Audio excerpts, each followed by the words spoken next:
the Bosch Dishwasher UP code firmware update message. Home connect and clear. So the fixed one, you can restart the dishwasher.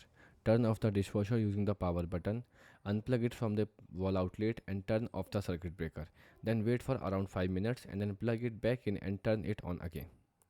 Then start a normal wash cycle and check if the code is gone. Fix 2. Cancel the current cycle. Press and hold the start button for 3 to 5 seconds. Wait for the dishwasher to drain. Once it stops, select a new wash cycle. Then press start again. The fix 3. You can check for power issue.